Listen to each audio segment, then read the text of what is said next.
Choose life. Choose a job. Choose a career. Choose a family. Choose a fucking big television. Choose washing machines, cars, compact displays and electrical tin openers. Choose good health, low cholesterol and dental insurance. Choose fixed interest mortgage repayments. Choose a starter home. Choose your friends. Choose leisure wear and matching luggage. Choose a 3-piece suite on hire purchase and a range of fucking fabrics. Choose DIY and wondering who the fuck you are on a Sunday morning. Choose sitting on that couch watching mind-numbing, spirit-crushing game shows, stuffing fucking junk food into your mouth. Choose rotting away at the end of it all, pissing your last in a miserable home, nothing more than an embarrassment to the selfish, fucked up brats that you've spawned to replace yourselves. Choose your future. Choose life. But why would I want to do a thing like that? Trainspotting is a meditation on the absurdity of life, where addiction becomes a metaphor for humanity's futile search for meaning in a meaningless world. Renton's journey reflects the absurd hero's path, for Albert Camus' lens of the concept, or at least that's how I see it. This movie is just amazing. It's like a disgusting, drug-infested little brother of Fight Club in a way. Not that it makes it any worse. In turn, I think its raw and gritty portrayal of addiction and purposelessness in life outdoes Fight Club's version, escaping the metaphysical struggle of meaning in an absurdist reality not through an underground fighting league and wishy-washy little fight contests, but through a drug full of personality called heroin. If you're not familiar with the concept of absurdism, which I point to in the title, let me put you up to speed. Absurdism is the philosophical precept that was invented by French philosopher and writer Albert Camus, which emphasizes the inescapable truth of our existence if God truly, in fact, does not exist. It's not exactly a style of living, a label you slap onto yourself, or even really a philosophy as far as I see it. The absurd is not a thing on its own, but rather our relationship with the world around us, with the job, with the career, with the fucking big television. I mean, fuck, if you die tomorrow, would any of that nonsense even matter? Why not just put an end to it all, to the long line of selfish fucked up brats you've spawned to replace yourself, as Renton says? Well, that's exactly what Albert Camus meditates upon within his philosophical and literary works. The most important question, not just of philosophy, morality, metaphysics, but of life itself.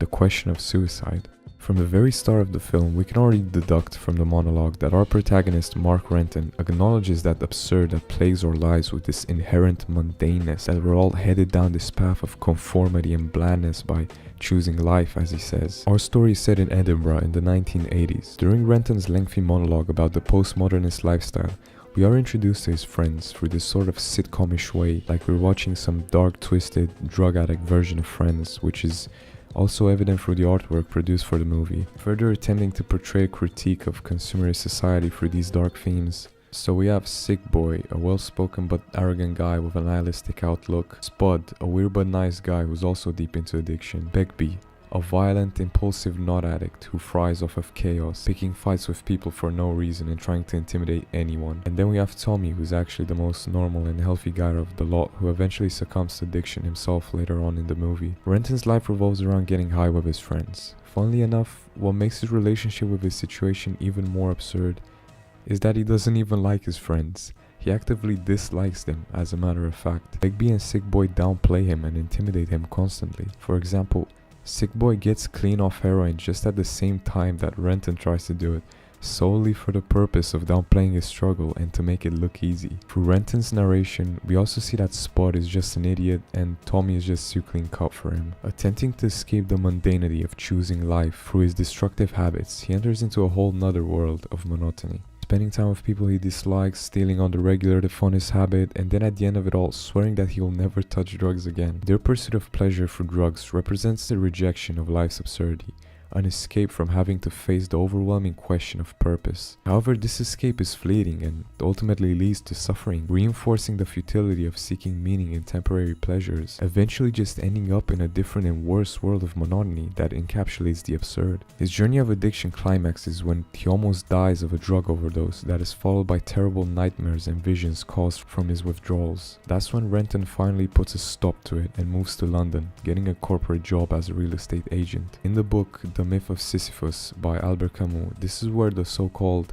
absurd hero of Sisyphus starts to acknowledge the conditions of his fate and starts sort of making peace with it. Whereas in our story, Renton starts choosing life in a way at this point in time. However, it's short-lived as Begbie and Sick Boy move uninvited into his apartment and pull him back into their orbits despite his efforts of staying clean. The group plans to smuggle a large quantity of heroin and cash it in for £16,000. However, at this point, Renton is basically being forced into participating in it, as Sick Boy, Begbie and Spud need £2,000 to take it off a dealer they knew was too scared to hold the drugs. Begbie and Sick Boy basically threaten him, and even earlier when they show up uninvited into his apartment, they're basically indirectly saying that he cannot escape his old identity, clinging onto him like a virus, basically holding him hostage at this point. They finalize the deal, however, realizing that his relationship with his so-called friends is like a powder keg about to explode, he runs off with the money, leaving only a small portion for Spud, whom he views as an actual somewhat friend but a victim of his societal conditions and circumstances. Renton finally starts breaking away the chains that have been holding him back from reinventing his identity.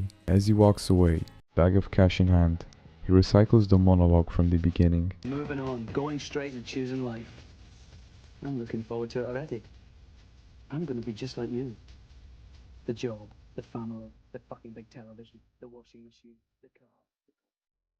Choose life, choose a job, a family, the things he once rejected. Camus suggested that once individuals acknowledge the absurdity of life, they have three choices: suicide, faith in something greater, which he called philosophical suicide, or rebellion, by embracing life despite its meaninglessness. This metaphysical rebellion of the last act signifies the overarching theme and the message of the movie, and of absurdism. Acknowledging the meaninglessness of life and rebelling in spite of it, Camus posits that the will to live, the act of living, in and of itself, in spite of being aware of these circumstances, is a form of rebellion. Rather than succumbing to addiction or nihilism, Renton chooses to create his own meaning by embracing the conventional life he once mocked. This isn't because he believes in the inherent value of that life, but because it's a conscious choice in the face of absurdity. I mean, I get it. It sounds kind of stupid and obvious, but it is so rare that we actually stop and think about this stuff. Our minds are constantly wired and hyper-focused and distracted by our phones, school, work, job, family problems, the big fucking television. Does it all mean anything at the end of the day? No. It's like screaming into the abyss.